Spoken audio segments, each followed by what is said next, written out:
It's fascinating to me that a walk-on point guard at Michigan State with a national title ring in '80, you buy a team now. So are you the new point guard for the Suns?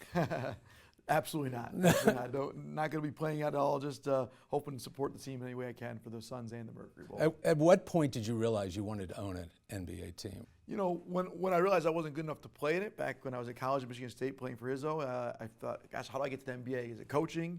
And I realized I wanted to go into business, and I got a chance to come to this mortgage company, and we did good things. And it's like, can I ever own a team? And they just became so expensive that I didn't really know if it'd ever be realistic. But over the last 5-6 years, when things started really humming over here at UWM, I thought maybe there's a chance. So you mentioned the magic word in that last answer, Izzo. Sort of has been your guiding light. Yeah, he's been a great impact. You know, my parents have been great impacts my whole life. My mom's a teacher, my dad's an attorney. They've been great.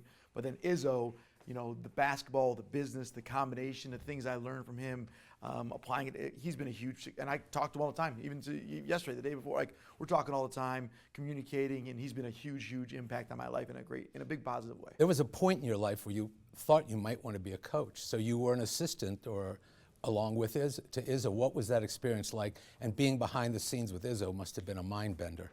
Unbelievable. I mean, that's what I think I give a lot of that credit for that year being the assistant or student assistant coach with him, to the credit to my mortgage business being so successful. I learned so much from him. You know, spending time with one of the best 5 or 10 people in the world at what they do for a year, you got to learn. And so I was a sponge, learning, asking questions, and then trying to translate it to mortgage. And now I'm trying to translate it back to basketball with the new thing I got going. So when did you say that's enough? I don't want to be a coach? Because it takes a certain mentality and a certain stick-to-itiveness. You know, I give credit to my father on it, because my father was always at my sporting events and coaching me my game when I was growing up, and I loved that about it. I want to do that for my kids one day. And so when I was 22, 23 years old, going into college basketball coaching, I realized it's really hard to have that and be able to be great at as a college basketball coach. And so I chose, hey, one day I want to have a family and take care of my kids and be involved in their life. Can I go into business and do both? And that's what I've been able to do. Well, you were once quoted as saying you fell in love with mortgages. Now, not as sexy as owning an NBA team, but how do you fall in love with mortgages? I don't know, I just love mortgages. You know, mortgage business is crazy. You know, it sounds crazy to even think about it. But you know what, I really think I fell in love with being competitive. I'm extremely competitive, and mortgages allow me to do that. Building teams, I love doing that. I'm able to do that with our 6,000, 7,000 people here. Like, so there's a lot more than mortgages, like the actual mortgage process. Also, what's cool about mortgages is nobody wants a mortgage. And so when you got something that nobody wants, how do you make it faster, easier, cheaper? That's really what I've been doing for 20 years. You also bought this team with that Kevin Durant possibility in the forefront. When you first heard that, what was your thought? We got to make this happen? Well, yeah. Well, when I bought the team, you know, it was before any of that stuff came up. But you know, the day I bought it was I was already working on it, because it was about 30 days after or 40 days after it got announced. And so, but the opportunity to get Kevin Durant on your team, I think he's the best player in the world right now, and one of the top 10 or 15 of all time. How do you not take advantage of it? And he's not past his prime. He's in his prime right now. He's playing, and we got Devin Booker, Chris Paul, and we got a great team. And so to get a chance, when I heard about an opportunity and knowing that he wanted to maybe come to play in Phoenix, and talking with the owner of the Brooklyn Nets about the opportunity, and I had to make it happen. So at one point you thought it was dead, am I right? Somewhere in that period of time of making the deal? Like everything, you're negotiating, right? Like my general manager, James Jones, did a great job. Yep. We're negotiating with them. And you know, you got to walk away from a deal a couple times, but we weren't going to let that thing go. We were going to make it happen. So in the end, you knew you were going to get him? Oh, yeah. No matter what it took? I knew what it took. I was trying to make it take less. And so, and I got to maybe take a little bit less than they originally wanted, but in general, we knew we were going to get Kevin Durant. Once that's on the table for you, you can't walk away from that if you want to win, and we want to win. You pretty much almost have, in the NBA today, you have to have 3 superstars, and you pretty much are in that ballpark. Yeah, I think you have to have a great leader, which we have with Chris Paul, and I think we got 2 superstars, as in Kevin Durant and Devin Booker. I think those are 2 of the top 10 players in the league right now. And I got DeAndre Ayton, a really young, up-and-coming guy, along with a lot of other good players that people don't know their names, but they're really good. And so, hey, we have a chance. You know, that's all we can look for. And now we got to execute on the floor. Yeah, did you know any of these guys before you bought the team? And did everybody suddenly know you? Did you find that? Yeah. No, I wasn't friends with any of these guys specifically that are on my team. I maybe met one here or there, but for the most part, it's new to me to get a chance to know my general manager, my coach, all the players, the women's team too. You know, Diana Taurasi, Brittany Griner, like these are girls that are on my team, and I'm excited to get to know them. And I've got a chance to meet both those ladies along with a couple others. How are you an owner of the Phoenix Suns and the Mercury, and you live in Detroit. How difficult is that? You know, it's more ideal if you're right there all the time, all day, but I'm not the CEO of the Phoenix Suns and Mercury. There's a CEO, there's a GM, there's people running the team. My job is to give them all the support and guidance to help them be successful. It's really a community asset, really. The community owns it. My job is to make sure we win. I work for the community now. How do we win? How do we provide great fan experience? All those things. And so, yeah, I'd like to be there. I'm going to go out to a lot of games. I'm going to be present. But I live here in Michigan. Metro Detroit's my home and always will be.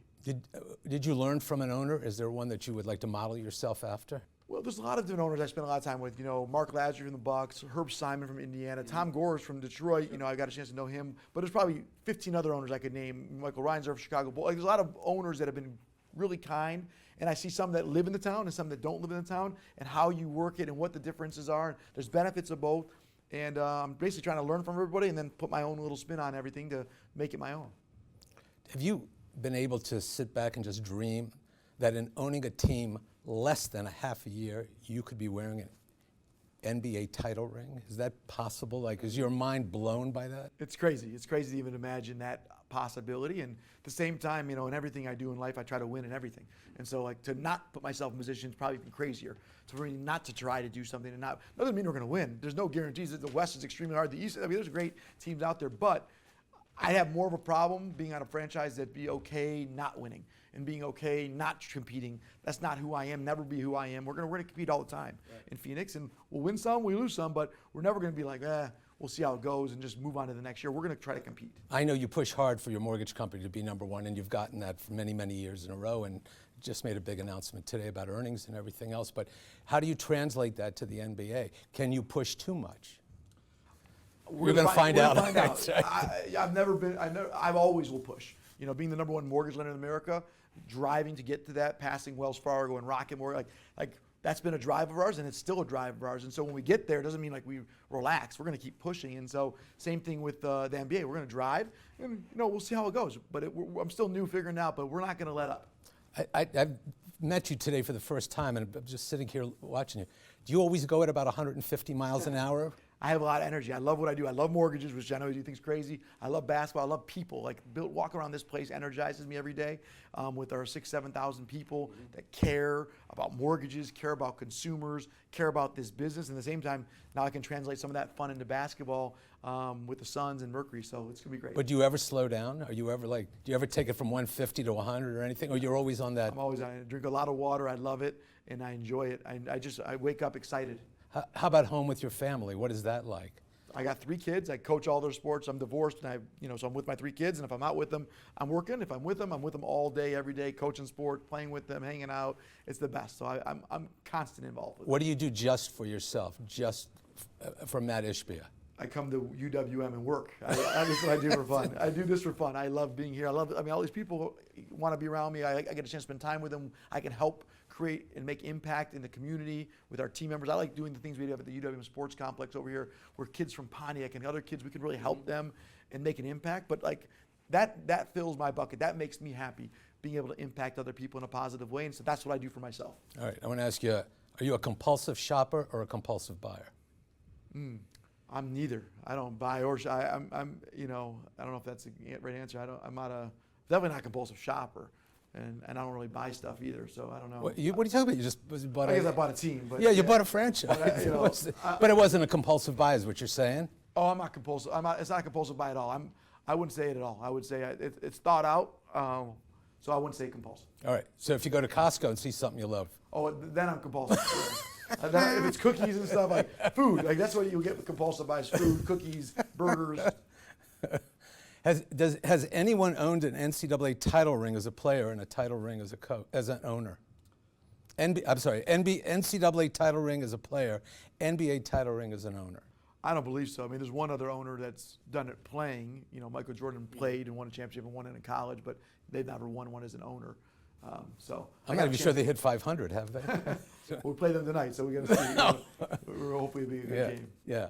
But that must be mind-blowing to you also. I mean, this is where you're sitting on the precipice of this moment. I mean, it's kind of I think it's phenomenal that you've gotten to this point in your life, and now your love is what's sitting in front of you here. It could be an NBA championship. Yeah, well, that's the dream, right? And we're going to grow for it and grind for it and do everything I can to support everyone to make it happen and to win an NBA title, to win a WNBA title. Obviously, I was lucky enough to be on the Michigan State basketball team, winning an NCAA championship, and be the #1 mortgage lender too. I mean, we're proud of all those things, and at the same time, it's never relaxed, never like settled. Like I've done it. Like we're always going and keep going forward. Yeah. What do you remember about 2000 and the championship? Look at that smile. It's unbelievable. Yeah, I remember a lot. It was great.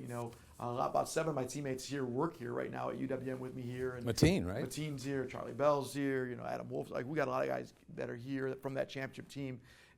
So many great memories, right? I saw what it took to work extremely hard for a goal and try to accomplish it, and the work behind the scenes it takes to get there, which I see now that in mortgage, and now hopefully we'll see it in Phoenix as well. And so I have so many great memories seeing how leadership matters with Tom Izzo and Mateen Cleaves, and trying to make sure we have that in Phoenix, make sure I have that here at UWM. And so much I've learned from that. I wrote a book about all I learned from Michigan State basketball to business, and it's been awesome. If I told you you could be a point guard with the Suns or own this place, what are you doing? UWM all day. Because I wouldn't be a very Point good guard, starting point I guard. wouldn't be that good. I could be the best. Yeah, but you got 3 other superstars with I you. could pass it around. That's I might right. 10-day contract, maybe I could get out there. But no, UWM. I love UWM. I'm very blessed to be in the position where I can impact so many team members here, people that work here, along with our clients, along with consumers. I love what I do. I want to ask you about Isaiah Thomas. There was a story that he was going to join the front office of the Suns, and then suddenly it all stopped. What happened there, or did anything happen there? Yeah, so Isaiah's on the board here at my mortgage company. He's a great friend of mine. He's my idol. Growing up, I wore number 11 in high school, and I was always thinking of Isaiah as the. I mean, you covered him, and he's I think the best point guard of all time. If you want to put him and Magic in the same breath, but so I love Isaiah. I don't know where reports come from. People talk about things. Since I've owned the team, people talk about. I could tell you how many, from hiring Tom Izzo to Mateen Cleaves to Isaiah Thomas to Magic Johnson to, I hear all this stuff. And so the way I would tell people is I'll tell you if I'm going to hire someone. Isaiah, he's on the board of my mortgage company. I'd be stupid to not ask him about stuff basketball-wise, because he knows basketball a lot more than he knows mortgage. And so Isaiah's been a great friend to me and someone I could call for advice. But there's no role for Isaiah at this time. I'm always open to talking about things. But I got all the roles I need. We're in a great position. We're competing for a championship. Yeah. I think we're in pretty good shape. But Isaiah's a friend, and I talk to Isaiah quite a bit. So he's not going to join the front office. He's not there. You're just using his knowledge. He's a knowledge friend, and there's no front office position even available, let alone for Isaiah. But when I would think that when Tom Izzo's done coaching, he'll come in here and cold call for mortgages, wouldn't he? All day. He's going to be a cold caller on the phone, making things happen, and we'll see how many brokers can get on the phone and get loans. Can you imagine people at the other end? Hey, who is this? You made a run at the Broncos and even a thought on the Commanders. Basketball different from football? Basketball's my love. I love basketball, and so the Broncos was more of a learning the process. The Commanders was just someone asked me a question, and said, of course I'm interested. I'm interested in talking about a lot of things. But at that time when they asked me that question, I knew I was going for Phoenix, and I knew I had a really good chance at the Phoenix Suns and Mercury at that time. And so basketball's my first love. Would I own an NFL team one day in the future? Yes, I will. But not right now. NBA is my focus, and that's what it's going to be for the next 5+ years, and I'm going to own this NBA team for 40 or 50 years. This is like my family legacy, my kids one day. That's my dream. I'm not ever selling the Suns and Mercury. They're hanging with me for a long time. That's great. Be honest, tell me, when you were young, did you ever think of these grandiose moments? No. Was there ever anything? Never thought big enough, right? That's something I think I could have done better when I was younger. Well, yeah, because you've really held back. I can see this place, but go ahead. Yeah, I just didn't think like that. You didn't think I thought, could I make the NBA? That was could I ever run a business like this? I didn't even know what this was like. My dad is a little attorney, my mom a teacher, and they worked their butts off, did great things, and taught me and my brother hard work. But I never imagined where I'm at today. And where we're going, because we're not done yet. We haven't accomplished all the goals. We still have a long ways to go in a lot of things, and so that's what keeps me going every day is that opportunity. But I never imagined it when I was a kid. It's pretty cool. How many hours do you sleep at night? About 6 hours. Yeah. How much coffee do you drink? 0. I drink water. This is my water all day. And that's it. So you no water. caffeine, nothing in you No to caffeine, nothing. keep this. It's just I wake up excited. Where do they plug you in? I'm just curious, because it's just unbelievable to Yeah. sit here and talk to you. Yeah. Well, thank you. Have you always been that way since young? Yeah, I've always I have a motor. I'm always going. Yeah. I want to go. I'm excited about what I'm doing. I love it.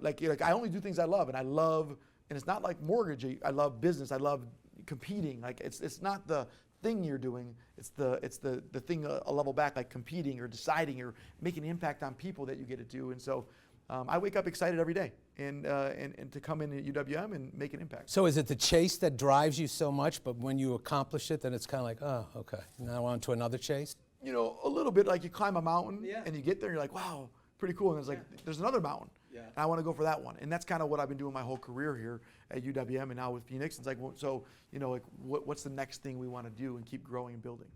Crazy question. When you buy a team for $4 billion, as was reported, so what does that check look like? When you have to sit down and write two, and what is? It's a big wire. It kind of hits you a little bit like, I'm really sending all this money out. But you know what? One day I'll look back and be the happiest wire I've ever sent. That's exactly right. A question, how much cash do you carry in your pocket? A couple $100. That's it? Yeah. Yeah, nothing crazy. Nothing crazy? No, nothing crazy. Someone once said you work 110%, you play 110%, and you devote time to your family and your kids 110%. Does that, or is 110% not enough for you? Well, with my kids, it's everything. So my kids, like, they're 8, 9, and 12, and every minute I can be with them, whether it's doing homework like last night, to driving them to school some days, to, you know, whatever it takes to be with my kids, coaching all their sports, basketball, football, baseball. I coach everything. I'm involved with everything, and so that's the most important one. Family, take care of my health, take care of my family. That's the priority, and then business is right there with UWM, and then now with Phoenix. And then fun, like that is the fun. The kids and the business is the fun. The fun follows. So I'm always doing fun things because I get a chance to be with my kids and working. I noticed on the vote for the NBA, 29 owners voted for you and 1 abstained. You could take that, want to comment on it or say anything? I'm glad that everyone gets to see what kind of man he is. So I know who he was. I was not surprised at all, and it's good. I'm just curious, what do you have left for like this afternoon? I mean, I'm just sitting here, I'm just marveling at your Come energy. hang out with me. I'm going to a meeting right after this. You can come with me, spend some time. I love it. You know, I speak at different. I spoke at an event this morning with our team. You know, we had our earnings call earlier today. I mean, I love this all day.